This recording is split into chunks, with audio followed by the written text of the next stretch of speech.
Nesta aula, vamos dar continuidade aos tipos de empresa existentes no Brasil. A comandita simples, ela comporta dois tipos de sócio.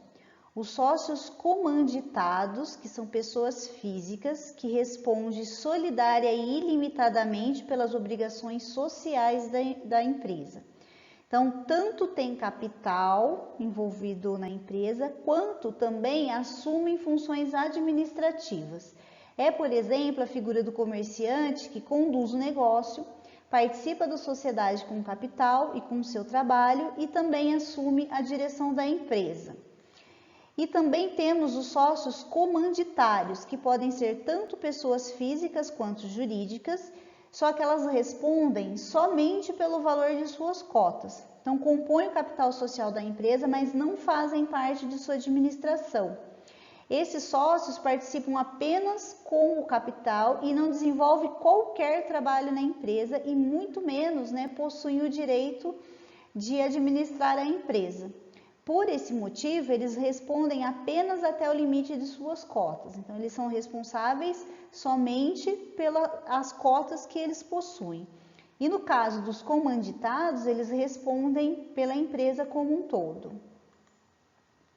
É importante ressaltar que a discriminação de cada classe de sócios deverá estar presente no contrato social da empresa. Na comandita por ações, o capital da empresa é dividido por cotas, de maneira similar ao que ocorre nas sociedades anônimas.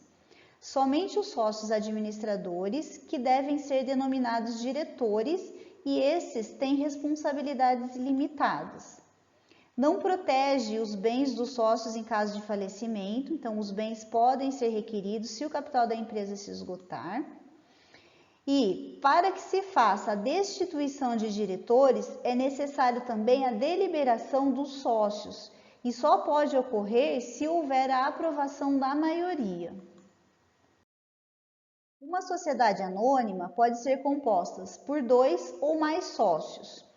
Nesse caso, o capital é dividido em ações e a responsabilidade dos sócios ou acionistas é limitada ao preço da emissão das ações subscritas ou as ações adquiridas.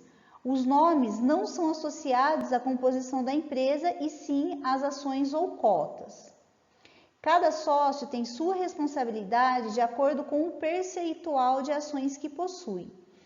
O capital dessa sociedade pode ser de duas formas: de capital aberto, que o valor pode ser negociado na Bolsa de Valores, ou capital fechado, onde o valor não é negociável na Bolsa de Valores. As cooperativas. Até 2003, era exigido um mínimo de 20 pessoas com objetivo em comum para a formação de uma sociedade cooperativa. Porém, essa obrigatoriedade foi revogada pela Lei 10.406 de 2002. Uma cooperativa tem como principais características a prestação de serviços e o fato de não ter fins lucrativos. Podem ser classificadas em singulares, que são aquelas compostas por pessoas físicas, ou abrindo a exceção da entrada de pessoas jurídicas. Isto desde que tenham o mesmo objetivo da cooperativa ou sem fins lucrativos. As cooperativas centrais ou federações de cooperativas são as constituídas por no mínimo 3 singulares, podendo excepcionalmente admitir associados individuais.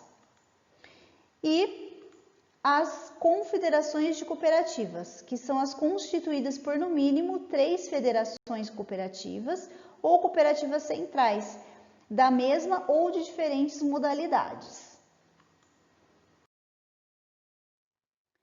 Tipos de empresa, agora falando em sociedade em cotas de participação. São aquelas compostas por 2 ou mais pessoas, sendo que uma delas é comerciante. Não há registro de firma social e o objetivo dos sócios é obter lucro em operações específicas do comércio.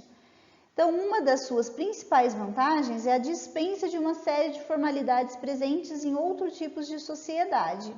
Em geral, as sociedades em conta de participação têm um prazo de validade, sendo desfeita quando um determinado objetivo ele é concluído.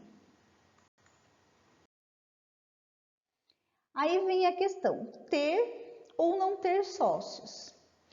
Quando uma pessoa pensa em abrir um negócio, a primeira pergunta que se faz é: vou empreender sozinho ou vou buscar um sócio para dividir as responsabilidades, mas também os lucros? Essa é uma decisão difícil e, como tudo na vida, existem os prós e contras. É necessário que você reflita e avalie se deve ou não buscar um sócio para ajudá-lo a desenvolver seu negócio. Então, por isso, vou passar algumas vantagens e desvantagens para que a gente pense a respeito. Então, as vantagens do sócio no empreendimento.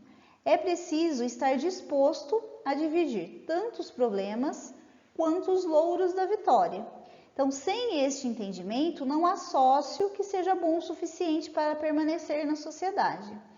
É preciso também criar uma sintonia com o sócio, para que os dois pensem e busquem soluções no mesmo sentido.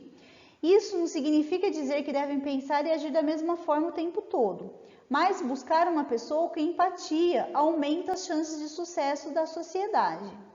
Um sócio pode contribuir no desenvolvimento das ideias iniciais para o negócio e ampliar as possibilidades com as suas próprias ideias e sugestões de melhoria. Ter um sócio significa aumentar a capacidade de investimento no negócio, o que favorece um crescimento mais rápido e acentuado. Os riscos de se cometer erros são reduzidos pelo fato de dividir as decisões com o sócio, o que possibilita uma análise mais criteriosa com uma visão mais abrangente. Ter sócio favorece a distribuição de responsabilidades, não tendo o peso de todas as decisões sobre suas costas. E ter um sócio também favorece um controle mais efetivo sobre a área financeira, evitando a costumeira confusão entre as rendas da empresa e as rendas das pessoas, uma vez que os lucros deverão ser divididos entre você e ele. Como desvantagens, temos as discussões ou os impasses que podem surgir. E essas discussões e impasses, elas costumam prejudicar o andamento dos negócios, comprometendo a sua agilidade. Pode surgir o entendimento de que um sócio trabalha mais do que o outro, causando total desconforto no ambiente de trabalho. Com sócios, você perde o direito de decidir os rumos do seu negócio sozinho, de acordo com os seus sonhos e perspectivas. Com sócios, você terá que dividir os lucros, que no início normalmente não são grandes. E o sócio pode não ser ou não oferecer o que você imaginava. Nesse caso, desfazer a sociedade pode ser traumático para o negócio. Por enquanto é só e até a próxima aula.